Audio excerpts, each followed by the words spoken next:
right, folks. If you haven't already, we would appreciate it if you'd like and subscribe and leave us a comment. Hope you enjoy our video. And especially when you get down here low, you keep it angled up, you know. Now you probably heard it say most of the time you just keep it angled. Angled up. Yeah.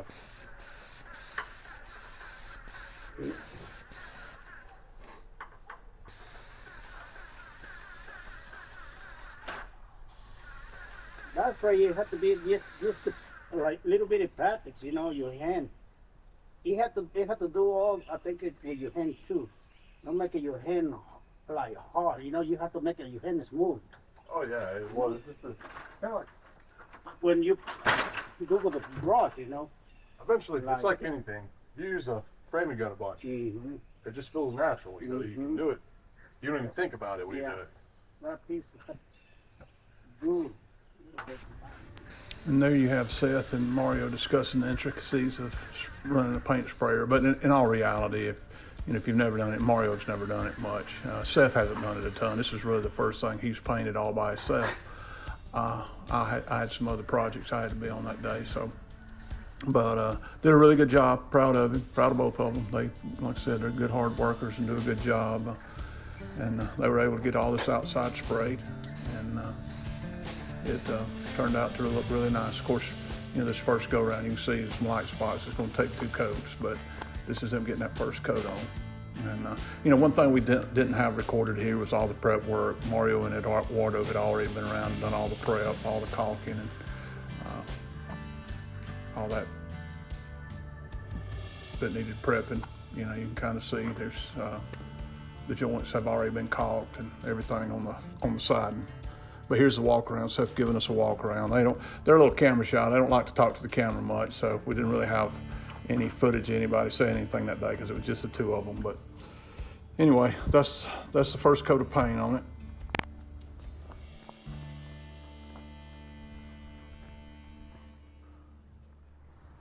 All right, we're here on the job today. I'll show you what we got planned. We're gonna have a fun one. So the task for the day is to get all this up there.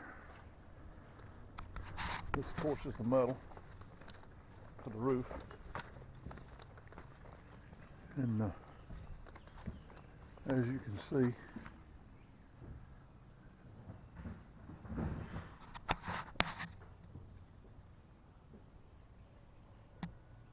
we've got it painted yesterday, or Seth and Mario got it painted yesterday. We held off putting the metal on, so we didn't have to shield everything while we were painting. But so now that we got that done, we're gonna get this metal on, get it completely under dry. Of course, that synthetic felt pretty much puts them in the dry, but we're gonna get that on, get all that done, then we're gonna get this ceiling in, get through with the shop hopefully here in a couple of days. That's the goal anyway. Stay tuned. We'll keep you updated. All right, you can see right here, the guy's putting the drip edge on.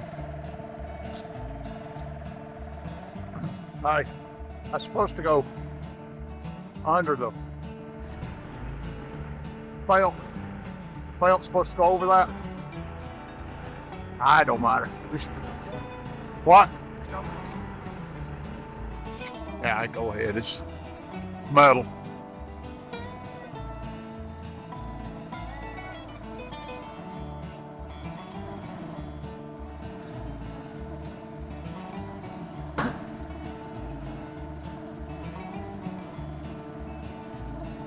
So it's shooting through too far.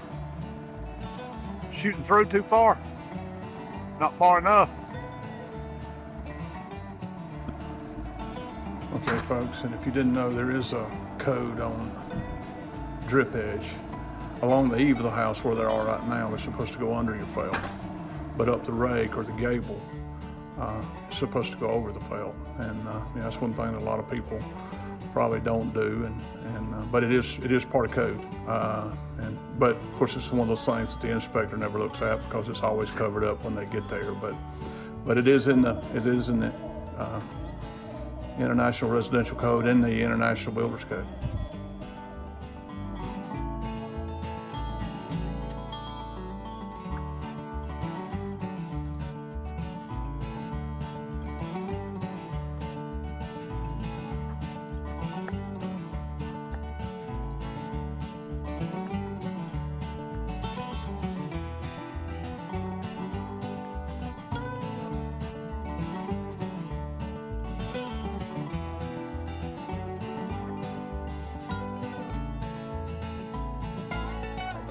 Once you pull back over them knots, it won't. Run the screw in a little bit if you need to. All right, I'll give you a quick update here what we're doing. Notice, of course, they got the drip edge on. One thing I didn't say about the drip edge is you always want to start with your laps where you can't see them when you're walking up to the building. So we'd start at the back and let everything lap over the top so you don't see the laps. But also you see right here they're putting up a string.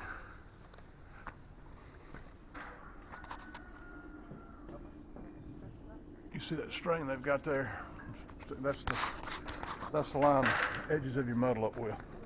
Keep your metal running straight. Keeps it from having jagged edges on it. And then the same thing with your laps on your metal. You want to orient it so the laps, in other words, this is the front of the building. So you want it lapped. So when you're walking up to it, you can't see it. Of course, on this roof, you probably won't see the laps anyway on this roof. But so we're going to start at the back, and we're going to start here on the back, and let all our laps go over this way. So as you walk up to the building, you know when you walk up to the building, you don't see the laps. And then on these laps, you'll notice on this metal, you've got a short side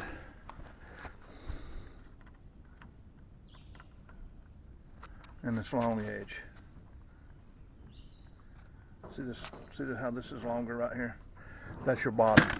In other words, this short side laps over that long side.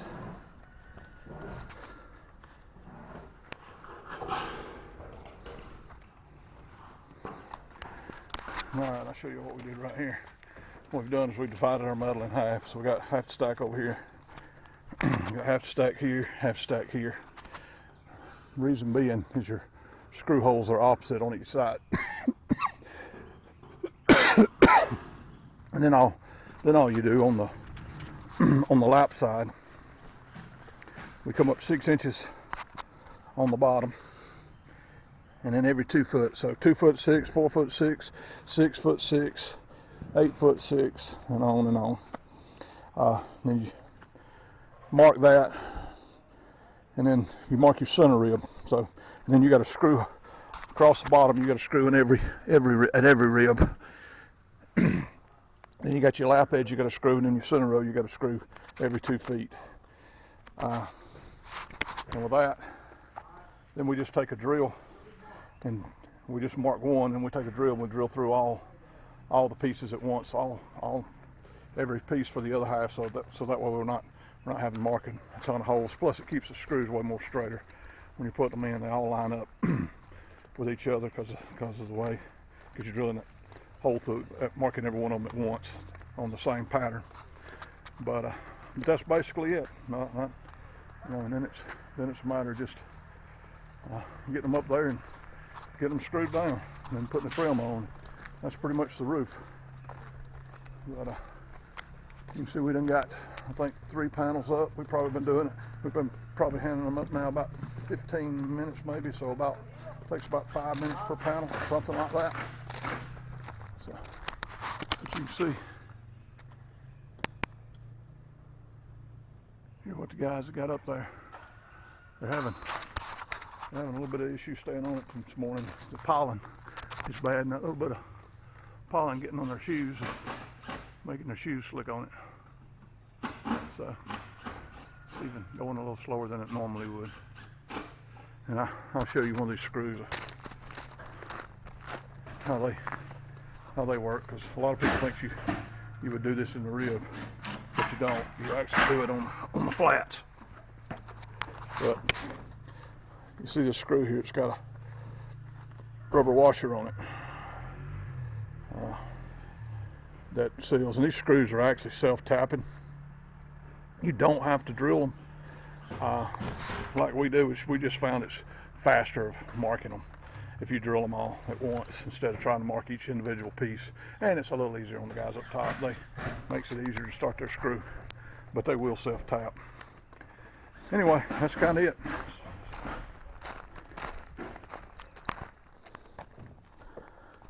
All right, we'll show you how we mark these.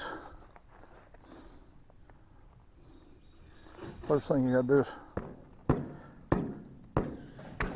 make sure all your ends are pretty flush. They don't have to be exact, but they need to be fairly close. They don't need to be an inch or so off, but they, you know, 1/4 and 1/8 ain't gonna hurt them none. Nobody can see that in the screws.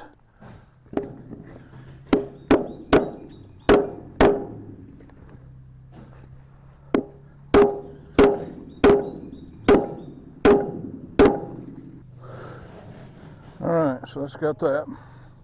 So this is my lap side again, short side. This is the side that goes underneath, the longer side. So all I'm doing now is pulling 6 inches for my first row of screws. And they go beside the lap side, and then on the same side of each rib. So you get all that.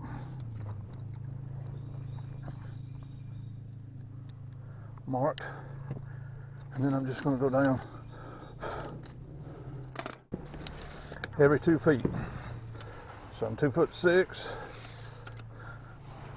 4'6", 6'6", 8'6", 10'6", and y'all probably get the gist of that. So.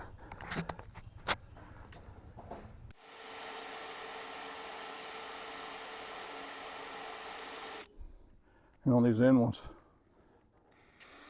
you kind of need to hold that bottom piece together, because it'll, especially as you drill, it's a little duller.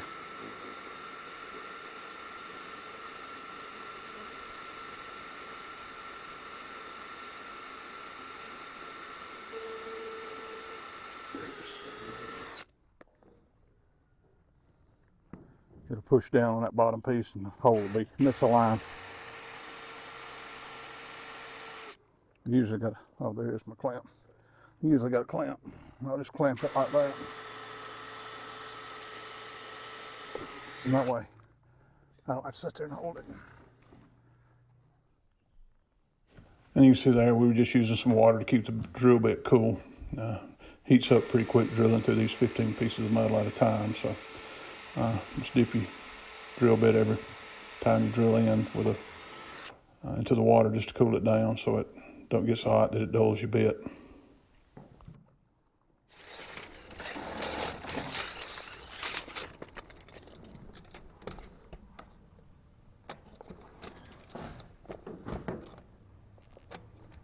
And what I'm doing there is just marking a row all the way across the top. I wound up with 8 inches to the end, so that's why I was marking that 8. But if I'd have really been smart, I would have measured that first one and split the difference and made it 7, and I could have drilled all 30 sheets at the same time. Because that 6 inches at the bottom is just kind of what we use as just that standard bottom row. But the truth is, I could have moved it up an inch and went 7, and then went 2'7", 4'7", and it would have been even from each end, so it wouldn't have mattered. You see, on that one, I started on that end with my layouts. Up there on that end, I started with the layouts. On this one, I started on this end with the layouts, because one of them goes on one side of the roof, the other goes on the other, so you got to mark them opposite of each other. And there you see the guys continue to put those panels up, and you notice how gingerly they're kind of moving up there.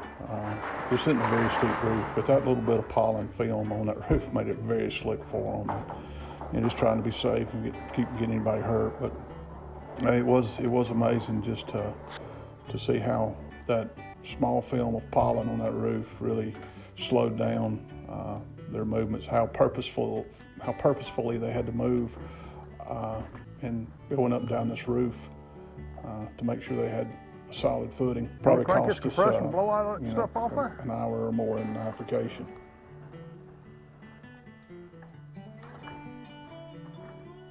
It's all that pollen on that roof. I mean, when you shake a piece of that metal, it looks like a pig pen walking down through there.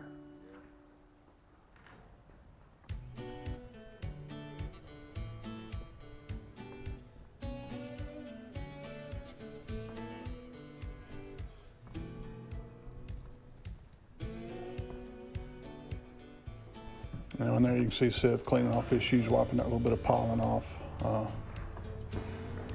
as he gets back on that metal. Usually when this metal gets hot and the sun gets on it like that, you really stick to it good. But of course, even you know, with the heat on it, it was a warm day. They were still battling the pollen film. So, but you can see here really kind of how quick all this stuff can go on. It's a pretty fast process if you have good conditions and no slick roof to have to deal with. Of course, this is a pretty simple roof too. I mean, there's no valleys or hips or any kind of things, transitions you have to deal with, so that makes this job a whole lot easier.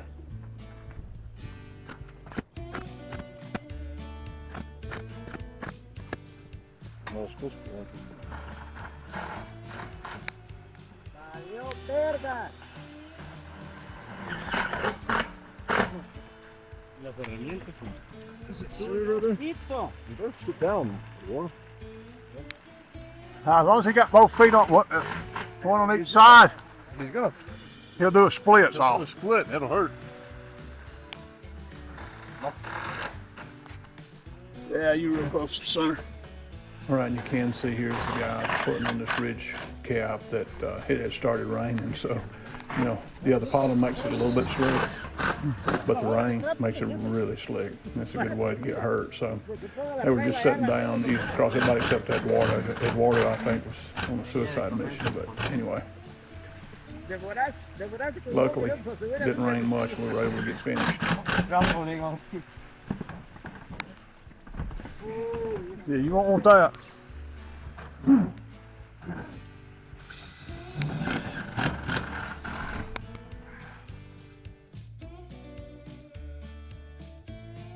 Here they are putting the gable trim on, and this will pretty much wrap up the metal roof. Get that on, you're pretty much done with it.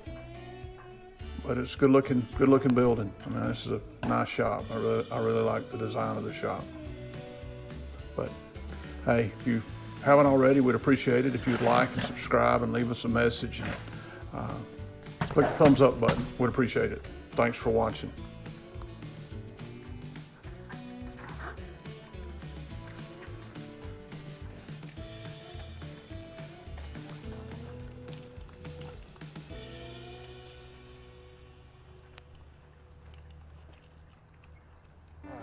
That's a wrap on the metal roof. Give you a walk around.